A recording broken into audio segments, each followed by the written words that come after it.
Bonjour mes divines et mes divins, me voici, Bastet, pour le cas énergétique de la polarité féminine, du féminin, tirage en ce vendredi 31 janvier.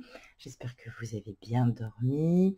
Il n'y aura pas de guidance le week-end, parce que j'ai beau être très très investie, c'est assez fatigant par rapport à tout ce que je fais, je sais que vous me comprendrez.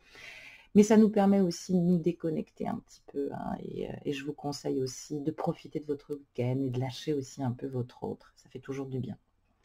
Alors, comme à mon habitude, j'ai tiré 2 cartes de l'oracle chaman mystique. Nous avons à notre gauche la carte la quête de vision. Pardon. Et nous avons à notre droite la carte la voie de la beauté. On est plutôt chanceux ce matin, très très belle carte. Alors, cette carte, la quête de vision, eh bien, elle vous parle ce matin d'affronter vos peurs. Vous acceptez votre mortalité, mais vous n'acceptez pas votre peur. Plus vous rencontrez l'esprit en face à face, plus vous serez tanné, j'allais dire, pour aborder vos peurs. Lorsque nous estimons que nous stagnons, une quête de vision met nos vies en perspective. Nous prenons conscience de nos défauts, de notre potentiel et des occasions que la vie nous offre maintenant. Nous poursuivons notre quête de vision jusqu'à ce que nous trouvions la clé qui nous permettra d'ouvrir une nouvelle porte ou d'écrire un nouveau chapitre dans nos vies. Et oui, féminine, vivez un moment de lucidité en passant du temps seul dans la nature. Si vous résidez dans une ville, eh bien faites des promenades dans un parc. Si vous vivez à la campagne, assurez-vous de passer du temps à l'extérieur, à contempler la nature. Vous voyez, c'est marrant, mais merci les guides. Quittez votre canapé, éloignez-vous de votre bureau, sortez. L'esprit aide ceux qui s'aident eux-mêmes. Alors dévoilez votre intention et demandez à la nature de vous procurer une vision pour guider votre vie. L'esprit a essayé de vous contacter. Il faut quand même le dire, féminine. Il est probable que vous n'ayez pas entendu sa réponse. Peut-être que vous êtes un peu trop occupé, un peu trop égocentré, un peu trop perturbé. Peut-être qu'il y a trop de bruit dans votre tête. Attention, ne manquez pas le prochain appel parce qu'il se pourrait que ce soit ce matin. Prenez le temps de vous détendre. Autorisez-vous de ne rien faire pendant un petit moment. Et vous pourriez entendre le message important que tente de se frayer le passage de la source pour vous parler. Vous voyez, c'est complètement en synchronicité avec ce que je vous disais. C'est important. Comment voulez-vous bien conscientiser les choses si vous ne prenez pas de recul et si tout le week-end, ou quand je ne suis pas là entre autres, vous passez votre temps à regarder toutes les guidances. C'est ce qui s'appelle augmenter son champ obsessionnel. Avec la voie de la beauté, eh bien la voie de la beauté, c'est à la fois un chemin que vous suivez et une pratique quotidienne, la voie de la beauté. Le chemin est l'endroit où vous choisissez de ne percevoir que la beauté devant vous, derrière vous et tout autour de vous pendant votre passage dans cette vie. La pratique est là où vous vous efforcez d'apporter de la beauté à chaque situation dans laquelle vous vous trouvez. Quand les choses deviennent laides, vous agissez pour apporter l'intégrité et la paix dans une situation difficile. Quand tout le monde ne perçoit que les ténèbres, vous montrez la lumière et aidez à dévoiler les trésors cachés auprès des autres. Alors la voie de la beauté ce matin féminine t'invite à créer la beauté dans ta vie et à reconnaître celle qui se trouve à l'intérieur de toi-même et aussi des autres. Arrête-toi pour sentir le parfum des roses, prends une profonde inspiration, admire les étoiles et reconnais la splendeur qui t'entoure. Voir la beauté dans toutes les situations dans lesquelles tu te trouves te permettra de recevoir cette leçon de vie qui t'enseigne d'une manière aimable et douce que tu peux rester vivante et optimiste. Donc, avec cette carte de la voie de la beauté, il y a peut-être une vraie question à se poser ce matin, féminine. Il faut peut-être cesser d'essayer de réparer les relations que vous croyez ou que vous pensez ou que vous voyez brisées. Admettez que les choses sont exactement telles qu'elles doivent être en ce moment. Alors, attention, je pèse mes mots. Je dis que vous croyez briser, c'est-à-dire, voilà, en consultation, j'ai des féminines qui me disent « Non, non, c'est fini, on est séparés. » Non, c'est bien plus subtil que ça. Arrêtez de vous battre, arrêtez d'aller repêcher. Quand vous comprendrez cela, vous serez en mesure d'apporter le changement que vous voulez dans votre parcours, dans votre vie. Ne faites pas courir des rumeurs sur les côtés sombres et les défauts de votre autre. Soyez vigilante et ne vous laissez pas séduire par la beauté superficielle. Restez concentré, que ce soit pour un projet, une relation avec laquelle vous êtes en train évidemment de vous construire, pas à pas, ou du moins de vous reconnaître. Prenez le temps, prenez le temps. Si vous bâclez, si vous accélérez les étapes, ben vous allez vous rendre compte que vous n'êtes pas prêt et vous allez en payer le prix fort.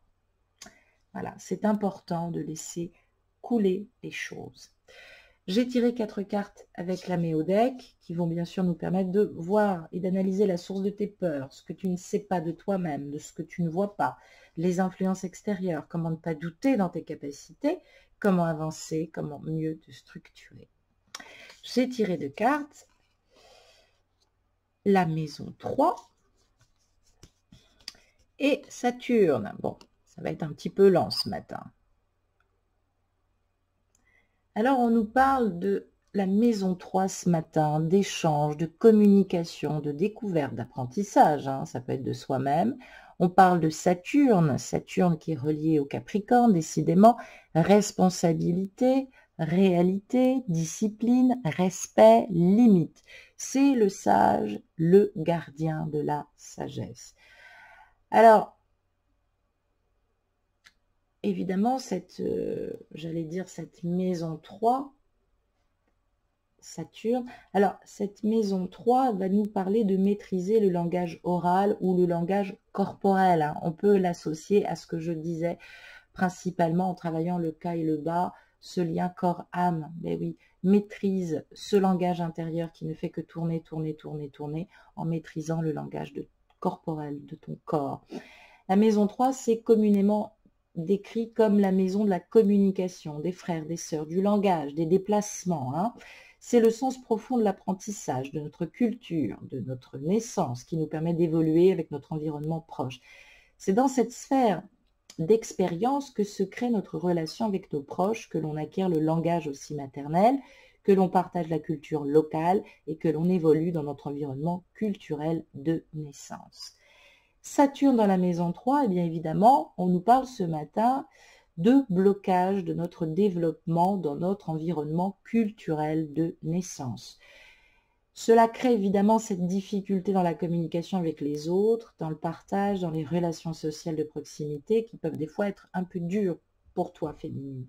Il est probable que ce blocage soit apparu dans le premier milieu social, celui de la famille, où on a pu y vivre une forme de dureté qui a bloqué la fluidité relationnelle avec les proches, les frères, les sœurs, les cousins, les relations de voisinage.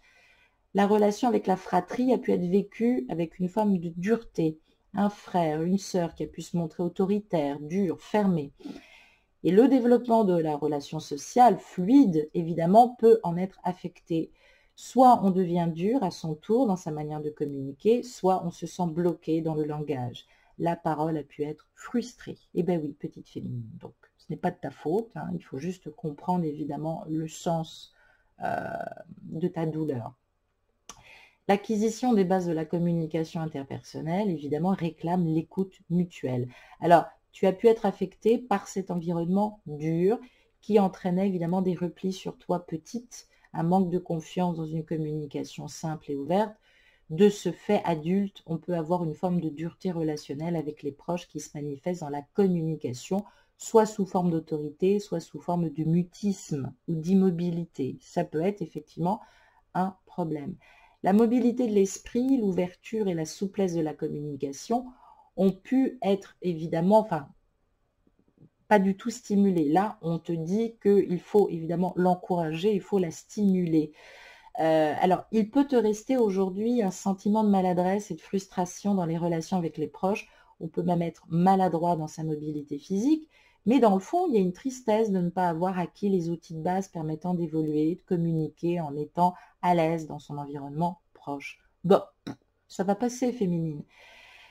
Alors, il ne faut pas que tu aies l'impression qu'il te manque des acquis fondamentaux, parce que tu ne vas jamais te sentir à l'aise dans tes mouvements, dans ton langage, pour établir des relations simples et ouvertes. Avec cette position de Saturne en maison 3, on recherche souvent, une fois adulte, un référent culturel. On a besoin d'avoir un référent culturel dans sa vie.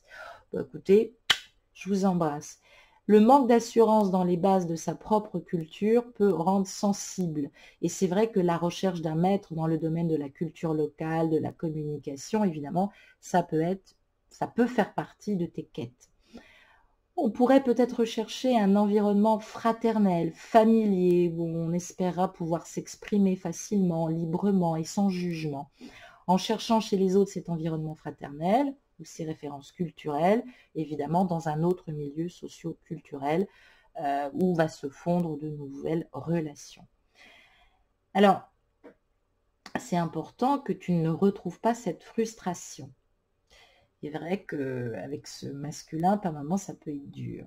Cette recherche de fondre dans un environnement culturel, évidemment, peut générer souvent des relations où la dureté, voire une forme d'autorité peut s'installer dans la relation et renvoyer à nouveau de la frustration parce qu'on ne peut pas ou on n'arrive pas à s'exprimer ni à être à son aise dans un milieu proche. Alors, il est important avec cette position de Saturne de renoncer à chercher chez les autres une forme de reconnaissance culturelle ou fraternelle.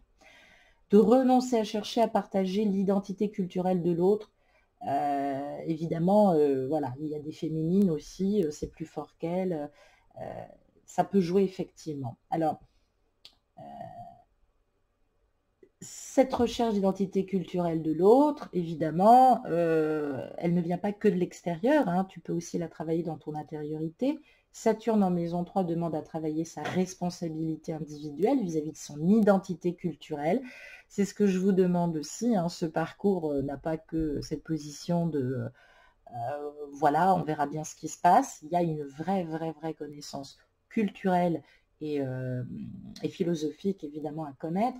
On parle de communication, de langage oral, physique, de conscience, de mouvement, d'importance à travailler aussi sur la conscience de son langage et du pouvoir du langage. Saturne en maison 3 demande que l'on cesse de chercher à l'extérieur le développement de sa culture ou d'attendre que les autres se suppléent justement pour nos difficultés de communication, de langage ou d'expression physique ou orale. Il faut se prendre en main. Peut-être qu'adulte, vous avez quand même eu des bases pas mal, mais c'est vrai que vous n'êtes toujours pas à l'aise. Et évidemment, il peut y avoir un mal-être lié au langage ou à la communication. Alors, c'est pour ça que je parlais de l'âme-corps, parce que travailler une discipline du corps, ça peut reprendre les bases de conscience du mouvement. La danse, la gymnastique, les arts martiaux, les disciplines de mouvement, le Qigong, le Tai Chi, le Pilate, aident la réalisation de ce travail personnel, justement, puisqu'il est continu et lent. Et croyez-moi, ça finit par payer. Donc, quand je vous le dis, franchement, écoutez-moi. Il y a aussi peut-être des efforts conscients aussi à faire pour apprendre à communiquer avec les autres, s'affirmer dans sa communication, maîtriser son mouvement. Ça peut rendre effectivement une personne qui peut être maître de son langage physique et oral. Je ne suis pas en maîtrise, hein, je fais pas mal de pataquès, il faut quand même le dire, hein, je vous vois venir, mais c'est vrai que ne demandez pas aux autres de maîtriser votre communication. Travaillez cette transmission de messages, essayez de comprendre, comprenez l'essence, peut-être travailler un peu plus sur les mots, mais voilà, maîtrisez, ne contournez pas, vous allez y arriver. C'est vrai que pour un adulte, en termes d'apprentissage et de pédagogie, c'est toujours un peu plus compliqué, mais c'est important que dans vos rapports avec les autres, vous sachiez communiquer sans intégrer toute une culture. La reconnaissance, c'est pas le fait de tout savoir ou de tout connaître. La reconnaissance, c'est à partir du moment où vous êtes reconnu quand vous vous reconnaissez. Mais oui, hein, vous regardez un peintre, vous regardez un écrivain, il n'y a pas que cette notion de génie, évidemment, qu'on peut entendre, mais quand on est dans cette manière d'expression, hein, que ce soit la peinture, l'écriture. On se meut et on communique, donc c'est vrai qu'on crée sa propre culture. Donc, c'est important, il faut aussi faire attention, il faut ressentir l'impact aussi des mots qu'on emploie sur le corps, il faut quand même le dire. Être maître dans l'art de communiquer, évidemment, ça permet d'appréhender les relations interpersonnelles avec les outils de sa culture qu'on aura revisité à sa manière et pleinement de plein gré, on va dire. Donc,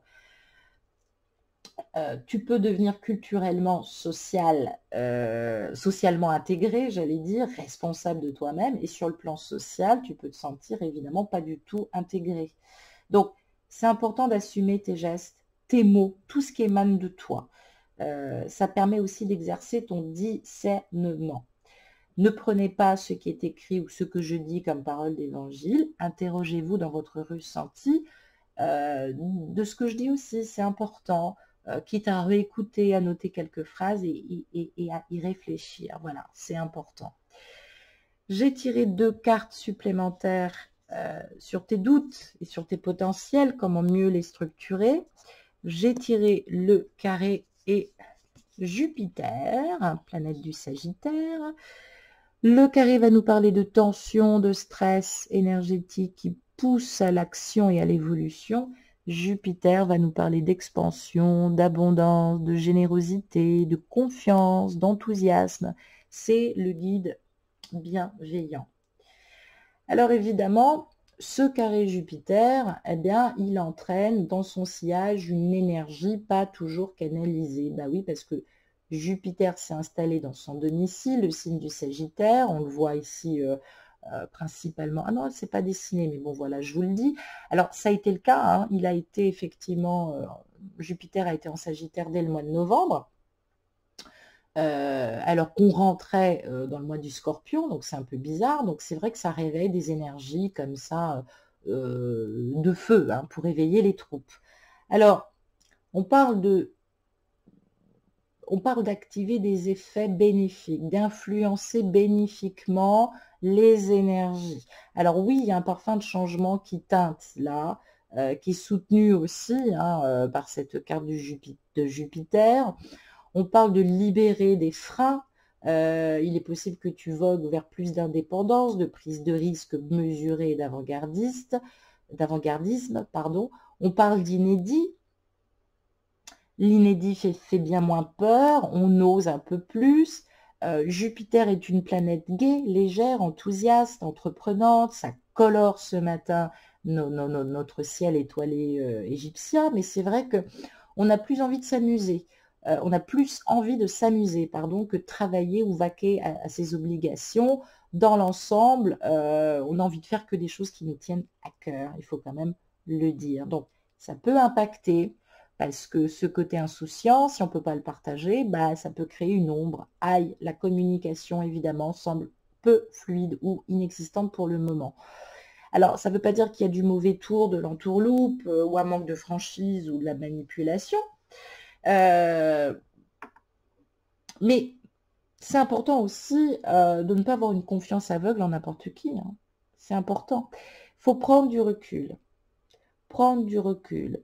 Parole et parole et parole, comme disait Dalida, décidément, évidemment, ça peut faire peur. On peut entendre belle promesse, belle promesse, belle promesse. Alors, dans le domaine sentimental, on parle d'une très belle histoire qu'on cherche à vivre pour le moment et finalement, c'est un peu délicat. On a l'impression qu'on n'est peut-être pas pris au sérieux ou qu'on s'amuse un peu avec nos ressentis. Alors, j'allais dire peu importe.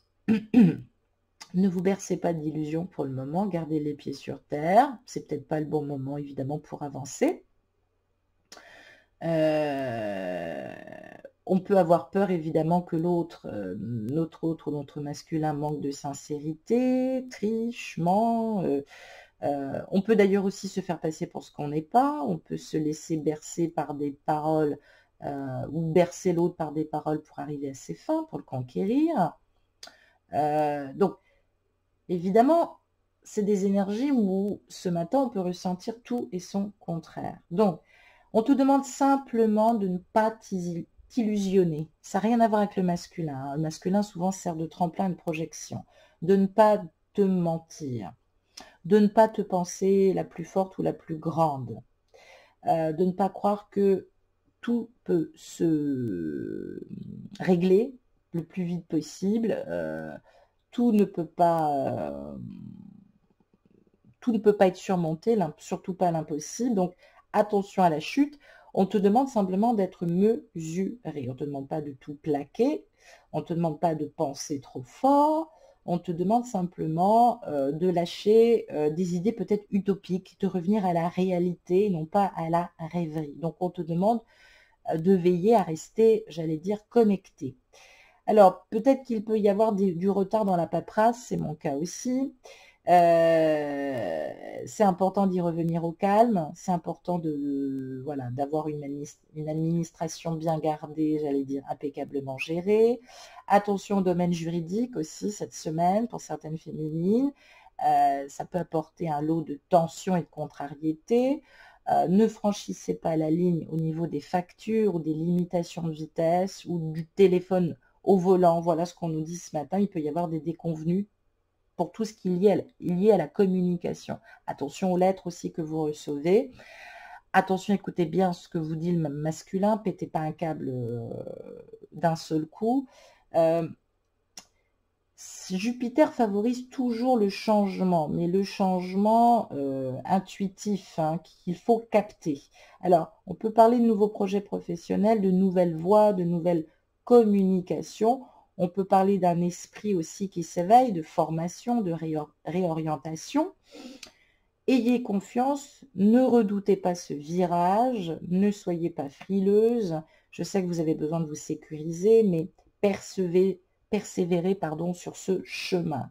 Croyez-moi, Jupiter est là aussi pour vous aider à vous réaliser. Alors, c'est une période aussi qui se prête parfaitement à la planification de nouveaux objectifs. Alors, prenez le temps de bien vous entourer, de structurer le tout et de réfléchir à l'ensemble des impacts qui auront ces changements. Un pas à la fois, mais tout droit vers une belle ligne d'arrivée, j'ai envie de vous dire. Je vais donc rajouter une petite carte aussi de l'oracle du grand amour pour voir un petit peu les énergies d'amour qui t'accompagnent aujourd'hui en ce vendredi 31 janvier.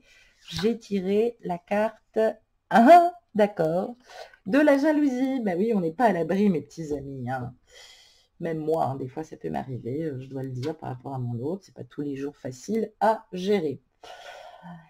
Ouh, je rigole. Alors, la carte numéro 15, la jalousie, évidemment, 1 plus 5, ça nous parle évidemment du 6. Alors, dans le tarot, on parle de tempérance. Dans le tarot, on parle du diable, pardon. On peut parler de domination. C'est pas la tempérance, justement. On peut parler de domination instinctive ou d'animalité. Ce 1 plus 5 peut nous parler de quelqu'un qui est au début d'une relation. Ce 6, évidemment, apporte son lot de choix, rester, partir. Évidemment, ça peut être un peu tyrannique, un peu rigide en termes d'énergie. Donc, une personne qui est jalouse vit un réel sentiment d'infériorité et évidemment, elle se place dans une grande pauvreté affective. Donc, c'est vrai que c'est important d'observer votre jalousie. Parce qu'il y a jalousie et jalousie. La jalousie maladive, elle accapare tout l'être. On ne peut rien faire, on est emprisonné dedans. Il faut quand même le dire, c'est pathologique. Le manque de confiance qui nous rend un petit peu triste, ben, évidemment, ça nous amène à nous demander si le cœur de notre autre est bien à nous. Est-ce que nous le possédons? Alors, c'est vrai que c'est pas comme ça qu'il faut fonctionner. On parle de souffrance. Alors, c'est important que tu détournes ton âme ce matin, que tu ne fasses pas toutes les réponses, on va dire ça comme ça, et que tu te prémunisses d'anticipation, on va dire. Ce 15 peut nous parler aussi de comportements inattendus, de rencontres qui ne se sont pas faites ou de rencontres qui se sont faites et qui, au lieu d'apporter la joie comme on l'espérait, finalement, ça nous a apporté le doute. Alors, c'est légitime, des fois, ça peut arriver. On est dans l'attente peut-être de revoir son autre, et c'est vrai que c'est ce qui peut effectivement nous rendre jaloux parce que, ou jalouse, pardon, parce que ça tarde. On parle aussi de légèreté. Alors, on parle d'avoir tellement besoin de s'évader, de se détacher, d'avoir plus d'aisance, d'interdépendance. Ben oui, parce que ce sentiment de jalousie, évidemment, nous place dans un sentiment de domination. Alors, ça peut nous parler de quelqu'un que l'on voit avec beaucoup de désinvolture, de frivolité. Donc, du coup, évidemment, ça nous empêche de le relativiser et on s'imagine le pire. Donc, évidemment, il faut relativiser parce que on ne parle pas d'une situation d'engagement là pour le moment, hein. Donc, tu es jalouse de quoi, j'ai envie de dire, principalement. Et puis, ça crée des illusions. On s'imagine tout et son contraire. Donc, vous malmenez vous-même vos sentiments.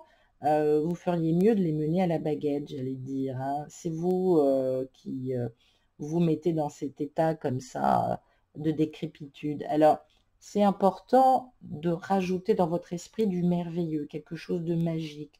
Ouvrez les yeux sur la situation et l'amour que vous vivez avec votre masculin. Peut-être aussi que vous avez tellement peur de rêver tout debout que vous cherchez des prétextes à être jalouse. Il faut quand même le dire parce que vous avez peur qu'il n'y ait pas d'évolution, mais soyez conscience de la réalité.